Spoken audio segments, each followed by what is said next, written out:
नमस्कार प्यारे दर्शकों, मैं हूं कमल दुबे, आपका ज्योतिष मित्र। सौभाग्य सलाह में आपका स्वागत करता हूं। प्यारे दर्शकों, आज आपको भाग्य के विषय में बताएंगे, क्योंकि अक्सर समाज में हम लोग सुनते हैं कि फला व्यक्ति बहुत परिश्रम करता है लेकिन उसका भाग्य साथ नहीं दे रहा है, या हम यह भी सुनते हैं कि फला व्यक्ति तो कुछ खास मेहनत करता नहीं है और सबसे अधिक सफल है। इसका निर्धारण कैसे हो, उसकी चर्चा करेंगे। बहुत ही महत्वपूर्ण विषय की चर्चा कर रहा हूं और कोशिश करूंगा कि बहुत ही साधारण भाषा में आपको यह विषय मैं समझा सकूं। वीडियो में बने रहें। विषय समझ में आए तो कमेंट अवश्य करिएगा, जिससे हमें पता चलता रहे कि आप हमारे द्वारा बताए गए ज्योतिष को कितना समझ रहे हैं और कितना सीख रहे हैं। प्यारे दर्शकों, किसी भी व्यक्ति के जीवन में कुल 4 पुरुषार्थ होते हैं जिसको वह सिद्ध करता है। पहला पुरुषार्थ है धर्म, दूसरा पुरुषार्थ है अर्थ, तीसरा पुरुषार्थ काम और चौथा पुरुषार्थ मोक्ष। जिसमें जो पहला पुरुषार्थ है धर्म, उसी को हम लोग भाग्य भी कहते हैं। जिस व्यक्ति का पहला पुरुषार्थ मजबूत होता है, तीनों पुरुषार्थ अपने आप ही मजबूत हो जाते हैं। उसका कारण भी बताऊंगा, ध्यान से बात को समझें। मित्रों, धर्म को कुंडली में हम पहले भाव से, 5वें भाव से और 9वें भाव से समझते हैं। पहला भाव यह निर्धारित करेगा कि आप कितने भाग्यशाली हैं। 5वां भाव यह निर्धारित करेगा कि पूर्व जन्म में आप कौन सा कर्म करके आए हैं कि आपके द्वारा अच्छे कर्मों के माध्यम से आपका भाग्य, आपका दिमाग कितना मजबूत है।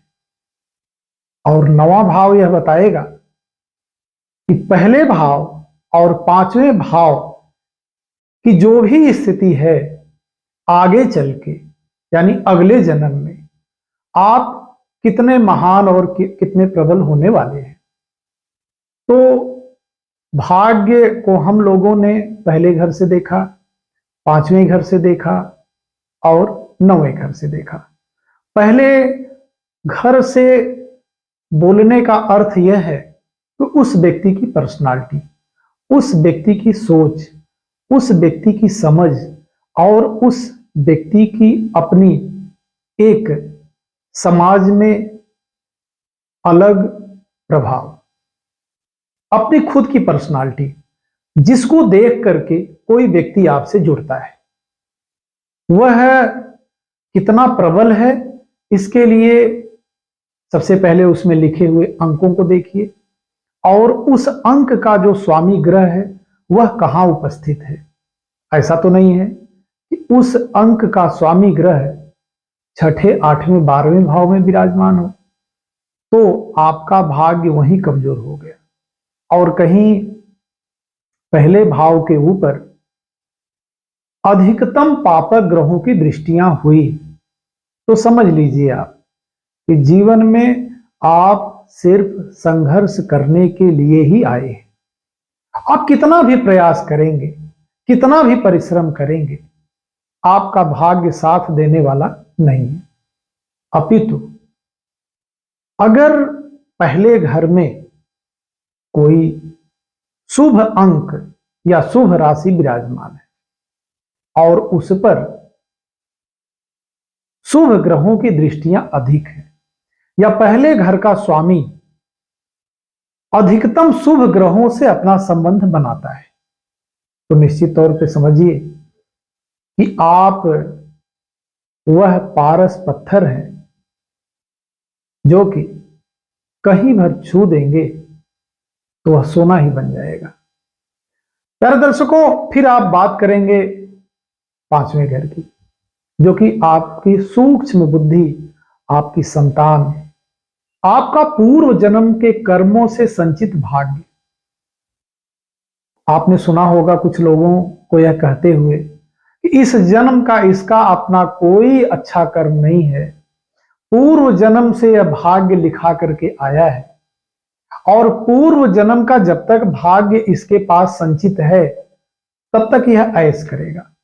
बिल्कुल सही है।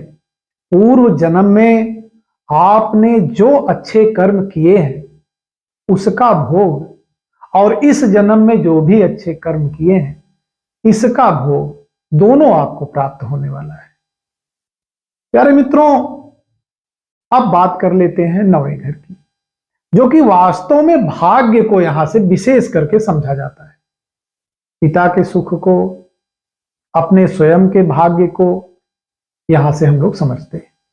नवा घर वास्तव में जो हमने पूर्व जन्म और इस जन्म में संचित अच्छे कर्म किए हैं उसका जो भाग्य बना वह इस जन्म में, या अगर मोक्ष नहीं हुआ तो अगले जन्म में आपको इसका लाभ मिलेगा। लोग कहते हैं ना कि मैं पुण्य तो अगले जन्म के लिए कर रहा हूं। कभी कभी आप देखते होंगे एक व्यक्ति जीवन में बहुत संघर्ष करता है, बहुत पूजा पाठ करता है, हमेशा भगवान के ही कार्य में लगा रहता है, लेकिन उसमें संघर्ष ज्यादा होता है। वो क्यों? क्योंकि जो धर्म होता है ना, वह 2 नहीं 3 कार्य करता है। एक तो आपके इस जन्म के भाग्य को बढ़ाता है, दूसरे पूर्व जन्म में किए गए पापों से आपको मुक्ति दिलाता है, और तीसरे अगले जन्म में आपको भाग्यशाली बनाता है। यह कहां से समझेंगे? पहले घर से। इसलिए 5वें घर और 9वें घर को मजबूत करने से पहला घर हमारा अपने आप ही मजबूत हो जाता है।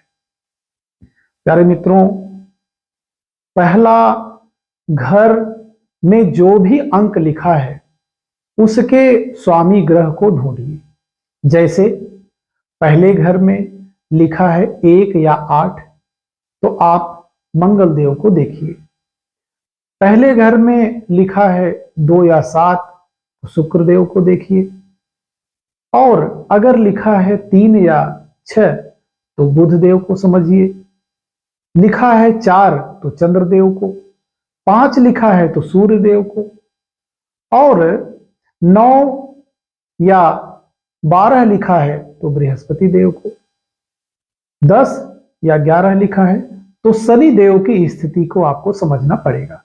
यह देखना पड़ेगा कि शनि देव या सूर्य देव या मंगल देव या बृहस्पति देव या शुक्र देव या बुध देव, जो भी पहले घर में अंक लिखा है उसके स्वामी ग्रह आपके कुंडली में कहां विराजमान है, वह किन ग्रहों से संबंध बना रहे हैं।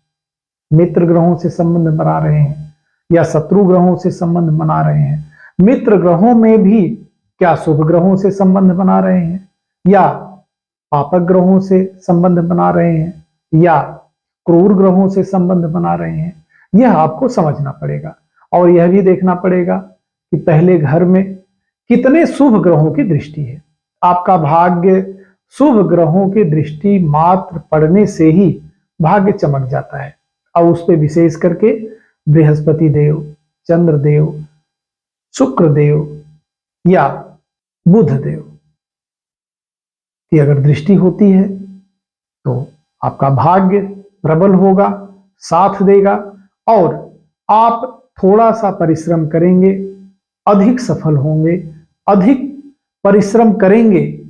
और अगर पापक ग्रहों की दृष्टि लग्नेश पे, लग्न पे, पंचम भाव पे या नवम भाव पे अगर पापक ग्रहों की दृष्टि पड़ती है तो भाग्य कमजोर होता है।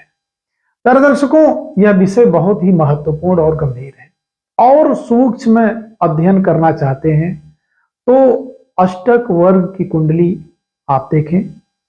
पहले घर में कितने नंबर मिले हैं, कितने अंक मिले हैं, पांचवें घर में कितने अंक मिले हैं, या नौवें घर में कितने अंक मिले हैं। यदि पहले घर में 27 या 27 से अधिक अंक प्राप्त होते हैं तो यह मानिए कि आप प्रमुख व्यक्ति हैं, या थोड़े से परिश्रम से आप समाज में एक विशेष स्थान बना सकते हैं।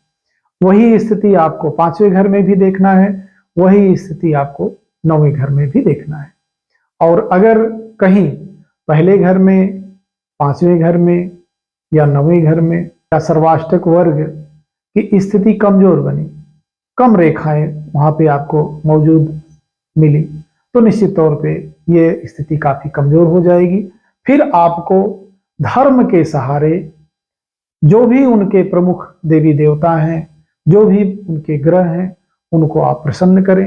धीरे धीरे करके आपका भाग्य प्रबल होने लगेगा और आप अपने जीवन में भाग्यशाली होते जाएंगे। थोड़ा सा परिश्रम करेंगे, अधिक भाग्यशाली होंगे, अधिक धनवान होंगे, अधिक समृद्धशाली होंगे, अधिक सफल होंगे। प्यारे दर्शकों, फिर ऐसे ही अगले विषय के ऊपर आपसे चर्चा करेंगे। आप सभी दर्शकों का बहुत बहुत धन्यवाद।